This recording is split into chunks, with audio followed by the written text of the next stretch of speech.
अस्सलामु अलैकुम रहमतुल्लाह। उम्मीद कि आप सब खैरियत से होंगे। एक बार फिर मैं जहांगीर सर आप तमाम लोगों का अलिफ लाम मीम चैनल पर इस्तकबाल करते हैं, खैर मकदम करते हैं।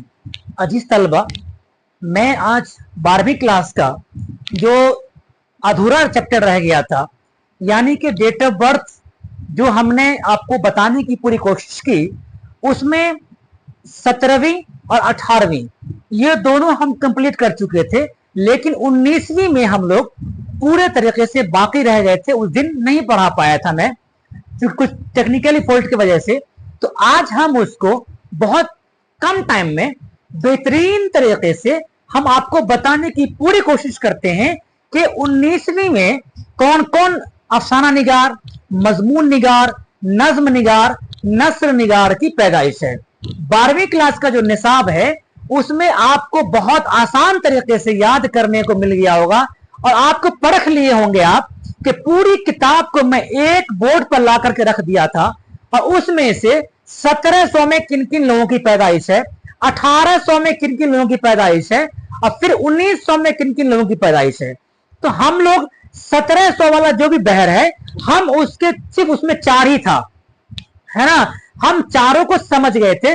फिर 18वीं में जो है हम लोग लगभग 7-8 था, उसमें हम समझ गए थे। एक बार हम लोग साबका मालूमात करते हैं, एक बार 2 मिनट के अंदर में। फिर हम लोग 19वीं की बात करेंगे कि 17वीं में कौन, जिससे हम हमारा याददाश्त, आपकी जो याददाश्त है दोबारा हो जाए, और फिर वो चीजें लाशऊर में जाकर के बैठ जाए जो कभी भी आप ना भूल पाए। तो मैं आपको एज ए रिहर्सल तौर पे थोड़ा सा 2 मिनट टाइम लेंगे, फिर हम आगे बढ़ेंगे। देखिए, हम आपको पढ़ा चुके हैं कि मिर्जा मोहम्मद रफी सौदा, यही मैं पढ़ाया था आपको। ये जो आप दिख रहा है आपको आधा बोर्ड, ये हम पढ़ाए थे, ये हमारा उस दिन बाकी रह गया था। एक बार हम लोग जानते हैं मिर्जा मोहम्मद रफी सौदा के बारे में बताया आपको मैंने कि 1713 ईस्वी में इनकी पैदाइश हुई थी। 1713 के बाद जो डेट ऑफ बर्थ आता है 1757 से 58 के बीच में आता है, इसमें जिसकी पैदाइश हुई थी राशिख अजीमा आबादी के बारे में मैंने बताया था आपको। उसके बाद 1757-58 के बाद जो है 1785-86 में आता है। 1800 में नहीं जाइएगा, 1885 में अलग लोगों की पैदाइश है, यहां 1700 की बात हो रही है। 1785-86 में लखनऊ में जो पैदा हुए थे वो थे रजब अली बैग सरूर साहब। फिर मैंने पढ़ाया था उर्दू के नायाब हस्ती, इसको गालिब के नाम से जानते हैं। 1797 ईस्वी में मिर्जा असदुल्लाह खान गालिब साहब जो है वो आगरा में पैदा होते हैं। ये 4 आपको हमने अफसाना निगार, नस्र निगार के बारे में मैं बताने की कोशिश की कि ये आपके निसाब के अकॉर्डिंग ये 17वीं सदी में, 17 में, ये 17वीं में आपको हम बात करते हैं, ये लोग थे। अब 18वीं की बात करते हैं, तो 18वीं की अगर बात करें तो आप यहां से काउंट करें। 1802 से मैंने कहा था काउंट करने के लिए, आपके निसाब में 1801, 1800 में किसी की पैदाइश नहीं है, ठीक है। तो दूसरा मैंने कहा था आपको कि 1845 ईस्वी, 1802 में किसकी, मीर अनीस साहब की पैदाइश हुई थी।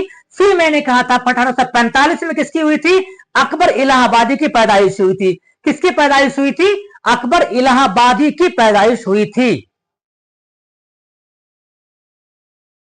कि 1802 ईस्वी में मीर अनीस साहब की पैदाइश कहां होती है, फैज आबाद में। कहां होती है, फैज आबाद में। किसकी पैदाइश, मीर अनीस साहब 1802 ईस्वी में।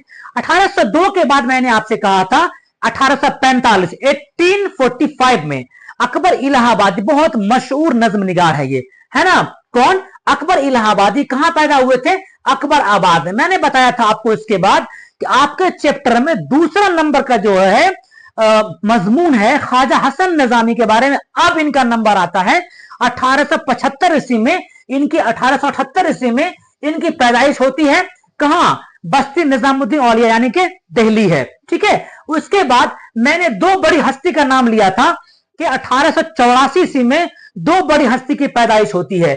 कौन कौन है भाई, वो आपका सैयद सुलेमान नदवी और यगाना चंगेजी। इस दोनों के बारे में मैंने कहा था आपको कि ये दोनों की पैदाइश जो है वो पटना में हुआ था। कब, 1884 में। 1802 है, 1845 है, 1878 है, 1884 है, अब 1885 की बात करते हैं। देखिए, अगर पढ़ने के लिए नियत साफ हो ना, तो मैं समझता हूं कि आधा एक घंटा में आप बहुत कुछ कर सकते हो। लेकिन डेली का एक सब्जेक्ट पे ध्यान अगर एक घंटा आप दे रहे हो ईमानदारी के साथ ना, तो अच्छा कर लोगे आप। लेकिन अगर आप 10 घंटा बैठ जाओ और ईमानदारी नहीं हो, तो मैं समझता हूं कि सारा कुछ बेकार है ना।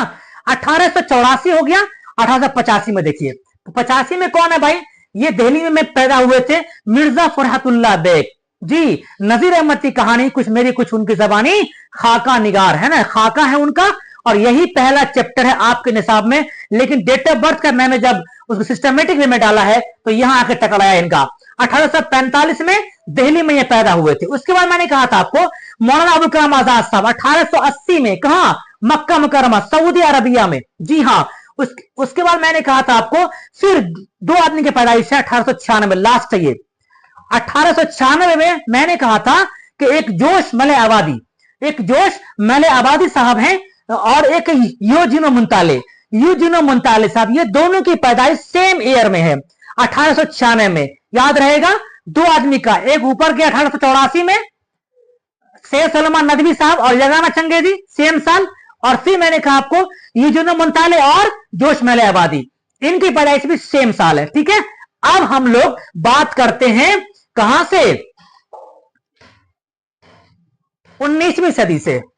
हम 19वीं की बात करेंगे, 19वीं की बात करेंगे कि 19वीं में कौन कौन बड़े शख्सियत जो है वो पैदा हुए, है ना। देखिए, अब हम बात करते हैं 19 से स्टार्ट करेंगे।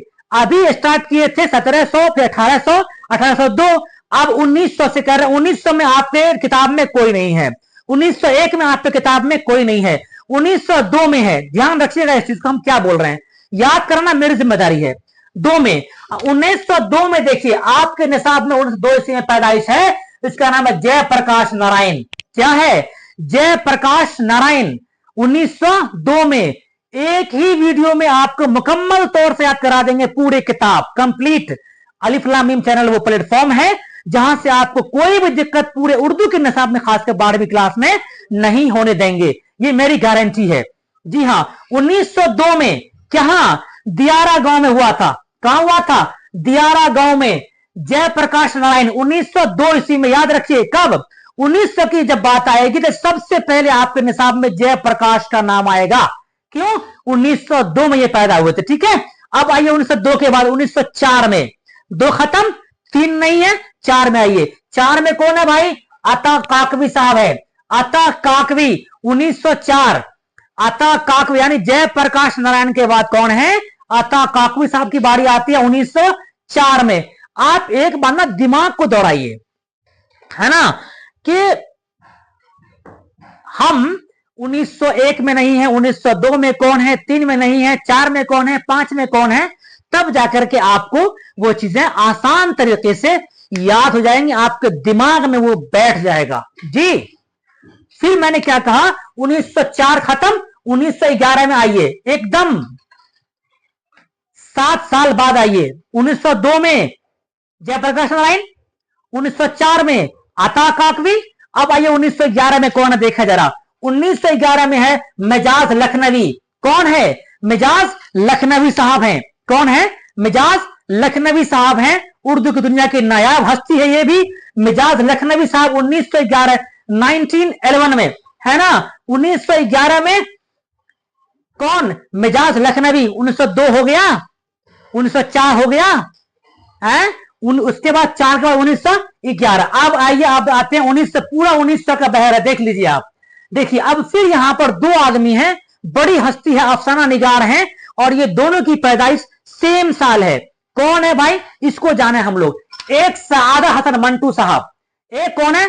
सआदत हसन मंटू साहब, और दूसरा जो एक अच्छा नज्म निगार है, बेहतरीन नज्म निगार है, बहुत सारे फिल्मों में इन्होंने अपनी कहानी लिखी है, बड़े अच्छे तरीके से चला है कहानियां इनकी।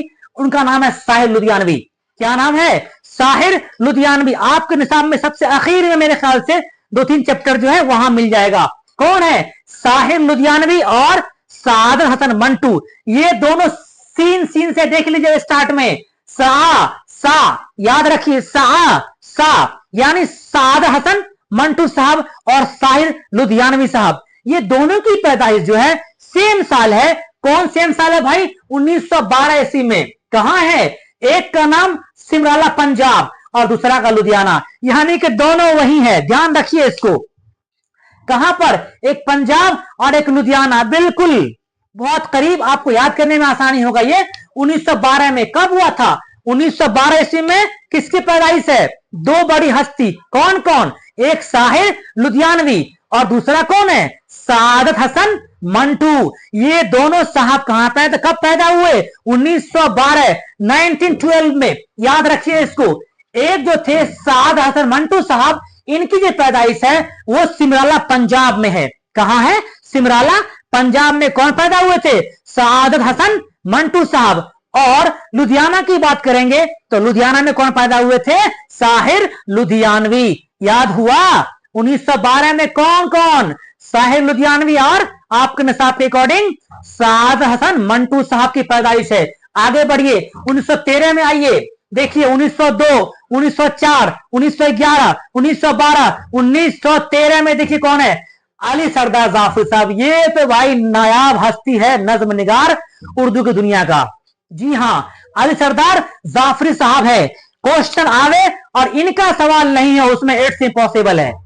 बिहार बोर्ड का क्वेश्चन हो, 100 क्वेश्चन पूछता है, एक दो क्वेश्चन इनके जो चैप्टर है उनसे आना ही आना है। इसलिए बिल्कुल इनका जो चैप्टर है बिल्कुल बेहतरीन से पढ़ेंगे आप लोग। हम पढ़ाए भी हुए हैं, आप चाहें तो जाकर देख सकते हैं। अली सरदार जाफरी साहब है। 1913 ईस्वी में इनकी पैदाइश है। कहां? बलरामपुर यूपी में। ध्यान से देखिए कहां है? बलरामपुर यूपी। बलरामपुर यूपी में इनकी पैदाइश है। किसकी? अली सरदार जाफरी साहब की। कब? 1913 ईस्वी में। चलिए और आगे बढ़ते हैं। आइए 1914 की बात करते हैं। एहसान दानिश। ये जितने भी नाम है ना, अगर आपके गांव में कोई नाम टकराए ना, तो उस नाम से उसको मैचिंग कीजिए और फिर अपने आपको वहां ले जाइए तो आसानी होगी। ठीक है, चलिए। एहसान दानिश साहब, हर गांव में एहसान नाम का आदमी है भाई। आप एहसान नाम के आदमी को देख लें, दिमाग दौड़ा लें और डेट ऑफ बर्थ को सेट कर दें वहां पर। 1914 में मेरठ में पैदा हुए थे। कौन? एहसान दानिश साहब। एहसान दानिश साहब जो है 1914 में 1902, 1904, 1904 के बाद 1911, 1912, 1913 में किसकी? एहसान दानिश साहब। ये कहां पैदा हुए थे? मेरठ में पैदा हुए थे। बहुत बढ़िया। चलिए, उसके बाद है राजेंद्र सिंह बेदी। ये अफसाना निगार भी जबरदस्त है भाई। उर्दू की दुनिया में इनका नाम नहीं हो, ये अपना एक अलग मकाम रखते हैं। बहुत बेहतरीन अफसाना निगारों में शुमार है इनका नाम। किनका? राजेंद्र सिंह बेदी साहब। जी हां, इसको मेरा पढ़ाना बाकी है। हम बहुत जल्द 1-2 रोज के अंदर वीडियो में देखने को मिल जाएगा आपको, है ना। राजेंद्र सिंह बेदी 1915 ईस्वी में। कहां पर? लाहौर में। कौन? राजेंद्र सिंह बेदी साहब कहां पैदा हुए थे? लाहौर में पैदा हुए थे। कब? 1915। 12 में कौन थे? मंटू साहब। 12 में कौन थे? एक और बड़ी हस्ती, साहिर लुधियानवी साहब। 13 में कौन आया? एहसान दानिश साहब। 14 में कौन पैदा हुए? जी हां, राजेंद्र सिंह, एहसान दानिश साहब 14 में है। अली सरदार जाफरी साहब 13 में है। जी हां, उसके बाद 15 में जो है वो राजेंद्र सिंह बेदी साहब हैं। इनकी पैदाइश कहां होती है? लाहौर में। ठीक है, उसके बाद है वजीर आगा। ये पाकिस्तान में पैदा हुए थे 1922 में। कब? आप सिस्टमेटिक में आप याद करें, 1902, 1904, 1911, 1912, 1913 तो है, हाँ 13 भी है, 1914 भी है, 1915 भी है। अब हम लोग आ रहे हैं 1922 में। ठीक है, 1922 की बात करेंगे तो ये आपका पाकिस्तान में पैदा हुए थे। कौन? वजीर आगा साहब। याद रखिए इसको। कहां पैदा हुए थे? वजीर आगा साहब पाकिस्तान में। उसके बाद एक और है 1927, 1927 ईस्वी में आजमगढ़ में पैदा होने वाले एक बड़ी शख्सियत है जिनका नाम है खलीलुर रहमान आजमी साहब। कौन है भाई? खलीलुर रहमान आजमी साहब है। ध्यान रखिएगा, कौन है? खलीलुर रहमान आजमी साहब। कहां पैदा हुए थे? आजमगढ़ यूपी में। कब? 1927, 1927 में। ध्यान से आप देख लीजिए, मैं एकदम आसान तरीके से आपको ऊपर से पढ़ाता हुआ आ रहा हूं, इससे आपको कोई भी दिक्कत नहीं हो। खलीलुर रहमान आजमी साहब 1927 में, याद रहेगा, 1902, 1904, 1907, सात है नहीं है, 1911, 1912, 1913, 1914, 1915, 1915 के बाद 1922 और 22 के बाद 27 है। 1927 में किसकी पैदाइश हुई थी? खलीलुर रहमान आजमी साहब की पैदाइश हुई है। कहां पैदा हुए थे ये? आजमगढ़ यूपी में, याद रहेगा ना।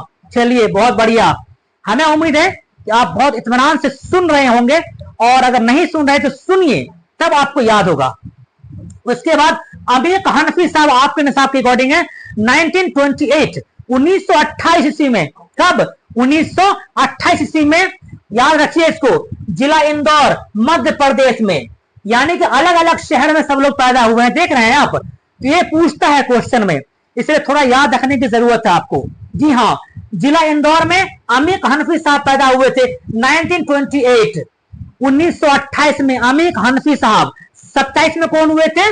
खलीलुर रहमान आजमी साहब। 28 में कौन हो रहे हैं? अमीर हनफी साहब। कहां हुए थे? एमपी में, यानी मध्य प्रदेश के जिला इंदौर में। कौन? अमीर हनफी साहब की पैदाइश किसके बाद हुई है? खलीलुर रहमान आजमी के बाद हुई है। जी हाँ, उसके बाद बात करेंगे 29 में अब अमीर हनफी साहब के बाद जिनकी पैदाइश हुई है, हम उनका नाम ले रहे हैं। उनका नाम है अहमद जमाल पाशा। कौन है? अहमद जमाल पाशा। बड़ा अच्छा इनका चैप्टर है आपके उर्दू की दुनिया किताब में 12वीं क्लास में। अहमद जमाल पाशा 1929, 1929 ईस्वी में कहां पैदा हुए थे? मुजफ्फरपुर जिला, यानी कि अपने ही बिहार में, है ना जी। कौन? सॉरी नहीं सॉरी, सभी साहब पैदा हुए थे। अहमद जमाल पाशा जो है वो 1929 में इलाहाबाद में पैदा हुए थे। सॉरी, मैं लाइन थोड़ा अलग हो गया था हमारा। अहमद जमाल पाशा पैदा हुए थे 1929 में। कहा? इलाहाबाद में। इलाहाबाद में किनकी पैदाइश हुई थी? 1929 ईस्वी में पैदा हुए थे। कौन? अहमद जमाल पाशा साहब। हम जो बात कर रहे थे अभी, तो ये पैदा हुए मुजफ्फरपुर में, वो शफी जावेद साहब थे 1935 में। 1929 के बाद 1935 में कौन पैदा हुए थे? मुजफ्फरपुर बिहार में। कौन? शफी जावेद साहब की पैदाइश हुई थी 1935 में। उसके बाद एक और आपका है जिलानी बानो। जिलानी बानो, प्रोमिस, याद है ना? प्रोमिस जिलानी बानो का, ये 1936 में, 1936 में पैदा हुए थे। कहां? बदायूं, ये भी उत्तर प्रदेश में ही है, ठीक है। बदायूं में पैदा हुए थे। कौन? जिलानी बानो, याद रहेगा। उसके बाद है सलाम बिन रज्जाक, ये आपके निसाब का सबसे आखिरी ये अफसाना निगार है, नस्र निगार कहिए इसको या नज्म निगार कहें। ये है 1941 में, यानी कि 1713 से लेकर के 1941 तक। सुनिए मैं क्या बोल रहा हूं, 1701 से 1713 से लेकर के और 1941 तक, इस बीच में जो आपका नस्र निगार, नज्म निगार, मजमून निगार, खाका निगार का जो आपके चैप्टर में है, वो यही आपका डेट ऑफ बर्थ पूरा, बस इतना ही है। डेट ऑफ बर्थ में इससे ज्यादा आपसे कुछ नहीं पूछने वाला है। हाँ, एक रोज मैं आऊंगा जरूर, इनका इंतकाल कब कब हुआ हम उसको खंगालने की पूरी कोशिश करेंगे, जिससे कि आपको दोनों मैच कर जाए और आपको याद करने में आसानी हो जाए, है ना। तो अगर दोनों को हम एक साथ लाते हैं तो फिर आपका जो कंफ्यूजन है वो बहुत बरकरार रह जाता, बाकी रह जाता, हम उसको हटा नहीं पाते आपका जो कंफ्यूजन था। तो हमने क्या किया, हम सिर्फ और सिर्फ तारीख पैदाइश को ला करके, और हमने सोचा कि पहले आपको दिमाग में बैठा देते हैं, हम उसके बाद फिर इंतकाल जब किए हैं हम उनको लाएंगे, जिससे कि आपको कोई भी कंफ्यूजन नहीं रहे बाकी। 1900 के बहर में 1902 में स्टार्ट कर दिया हमने, 1941 में खत्म किया मैंने, ठीक है। 1902 है, 1904 है। अब कौन कौन है आप अपना दिमाग लगाइए, है ना। 1902 है, 1904 है, 1911 मेरे ख्याल से होगा, जी हाँ 1911 है, 1912 है, 1913 है, 1914 है, 1915 है, 1915 के बाद 1922 है, 1922 के बाद 1927 है, 27 के बाद 29 है, 29 के बाद 35 35 है, और 35 के बाद फिर 36 है और 41 है। यही आपका जो निसाब के अकॉर्डिंग हम 1900 का जितना भी था हम उससे कर रहे हैं। 1800 की बात करेंगे अगर हम, तो 1800 की बात करेंगे। 1800 में 1802 है, 1845 है, 1878 है, 1884 है, 1885 है, 1896 है, ये लास्ट है। 1700 की बात करते हैं, 1702 है मेरे ख्याल से, सॉरी नहीं, 1713 है, और 1713 के बाद 1758 57 है, 1785 86 है, और 1797 है। यही डेट ऑफ बर्थ पूरा आपके निसाब में है। मुझे उम्मीद है कि आपको डेट ऑफ बर्थ का झंझट खत्म हो गया होगा। आज टेंशन खत्म कर लेंगे आप, एक से दो बार सुन लेंगे आप। मेरा अपना ये दिल कहता है कि आपको याद हो जाएगा। ठीक है, मैं समझता हूं कि मेरा ये वीडियो बहुत मजेदार तरीके से आपको अच्छा लग रहा होगा, और लगना भी चाहिए। अगर आप ईमानदारी से पढ़ते हो तो जगह क्या है, कौन सा बोर्ड है, कैसा रिसोर्सेस है, छोड़ दीजिए आप। ईमानदारी यही है कि आपको तालीम हासिल करनी है और हमें तालीम देनी है, तो हम कहीं बैठ करके हासिल कर सकते हैं, है ना। तालीम कहीं भी बैठ करके, किसी जगह पर बैठ करके, किसी से पढ़ करके आप हासिल कर सकते हैं। हमें अगर हम देखने लगे कि हमारे पास ये नहीं है, हमारे पास वो नहीं है, हमारे पास लाइटिंग पावर नहीं है, ये सर का बोर्ड अच्छा नहीं है, नहीं। तालीम आप जहां अच्छा मिल रहा हो, सही तालीम मिल रही हो, आप वहां हासिल कर लें, बैठ करके हासिल करें, तालीम लें, याद करें और आगे बढ़ें। ठीक है, मैं समझता हूं कि मेरी बात आपको समझ में आ गई होगी। आज के लिए बस इतना ही। खुदा हाफिज।